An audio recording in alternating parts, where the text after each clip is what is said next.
Hello दोस्तों, आज की कहानी आश्चर्य से भरी हुई है। ये एक ऐसी एरोप्लेन की कहानी है जो 35 सालों तक हवा में रही और जब उसने लैंड किया तो उसे देख लोगों के होश उड़ गए।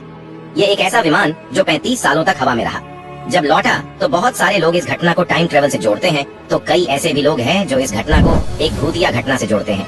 और यह घटना जिस शहर जिस देश में घटी है, वहाँ की सरकारें अभी भी कुछ स्पष्ट रूप से नहीं बता पाई हैं। हम बात कर रहे हैं ब्राजील के एरोप्लेन सेंटियागो फ्लाइट नंबर 513 की। यह एरोप्लेन 4 सितंबर 1954 को वेस्ट जर्मनी के आकिन इंटरनेशनल एयरपोर्ट से अपने निर्धारित समय पर 88 यात्री और 4 क्रू मेंबर को लेकर अपने देश ब्राजील के पोर्टो एलेग्रे इंटरनेशनल एयरपोर्ट आ रही थी। फ्लाइट के कप्तान मिगवेल विक्टर क्यूरी को नहीं मालूम था कि उनके साथ अगले कुछ घंटों बाद क्या होगा और वह इस चीज से बिल्कुल बेखबर थे। वेस्ट जर्मनी से ब्राजील की कुल हवाई दूरी 18 घंटों की थी, मगर उड़ने के कुछ ही घंटों बाद सेंटियागो फ्लाइट नंबर 513 एटीसी के रडार से अचानक गायब हो गया।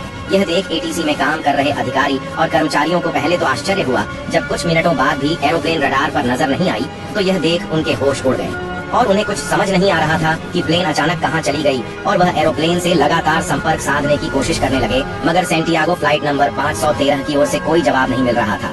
यह देख तत्कालीन एटीसी की सभा बुलाई गई, जिसमें ब्राजील और जर्मनी के कुछ उच्च अधिकारी शामिल थे और सेंटियागो फ्लाइट की अचानक गायब हो जाने के कारणों पर विचार विमर्श होने लगी, मगर किसी को कोई रास्ता नहीं समझ आ रहा था। इसलिए एटीसी ने एक खोजकर्ताओं की टीम बनाई और उन्हें अटलांटिक महासागर के लिए रवाना कर दिया, क्योंकि जब प्लेन का कनेक्शन एटीसी के रडार से टूटा था तब वह प्लेन अटलांटिक महासागर के ऊपर उड़ रही थी।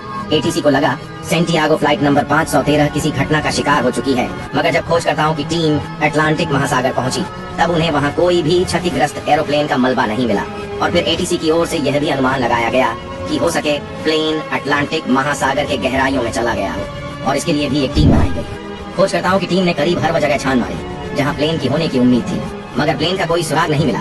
एरोप्लेन के इस तरह गायब हो जाने की वजह से सफर कर रहे यात्रियों के घर वाले बिल्कुल दुखी थे और जानना चाहते थे कि प्लेन के साथ आखिर हुआ क्या। सेंटियागो एयरलाइंस के पास इसका कोई जवाब नहीं था। खोजकर्ताओं की टीम हर रोज उस प्लेन को खोज रही थी। कुछ दिन बीते हफ्तों में, कुछ हफ्ते बीते महीनों में और कुछ महीने बीते सालों में, मगर प्लेन का कोई सुराग नहीं मिला। करीब 2 साल तक सर्च ऑपरेशन चला, मगर कोई सफलता नहीं मिली और आखिर में इस सर्च ऑपरेशन को हमेशा के लिए बंद कर दिया गया। मगर सेंटियागो फ्लाइट नंबर 513 कहाँ थी, इसका उन्हें कोई अंदाजा नहीं था। और फिर तारीख आती है 12 अक्टूबर 1988 की। एक अनजान एरोप्लेन ब्राजील के पोर्टो एलेग्रे इंटरनेशनल एयरपोर्ट की तरफ तेज गति से बढ़ता हुआ आ रहा था।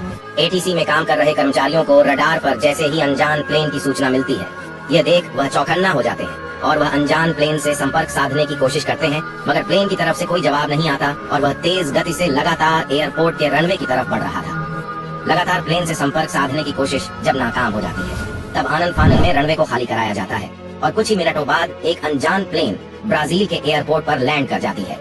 एटीसी के अधिकारी और कर्मचारी तुरंत अपने ऑफिस से निकलकर रनवे की ओर भागे।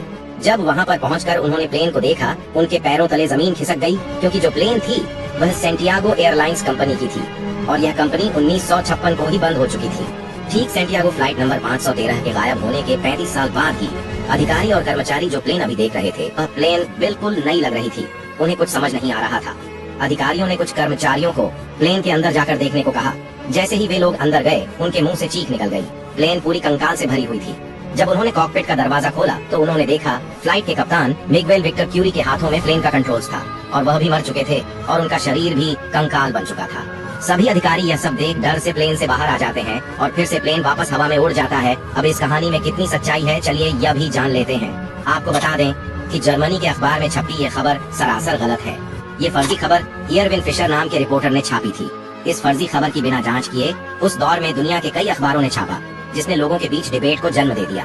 कुछ लोग इस विमान को बुताहा कहने लगे तो कुछ ने कहा कि ये टाइम ट्रेवल के जरिए संभव है। टाइम ट्रेवल को मानने वालों ने ये तक कह दिया कि विमान समय के भंवर में फंस गया था, जबकि सच तो ये है कि ऐसा कोई विमान ही नहीं था। अगर आपको यह जानकारी पसंद आई हो या कुछ नया सीखने को मिला हो तो प्लीज इसे दूसरे सोशल मीडिया नेटवर्क पर शेयर जरूर करें।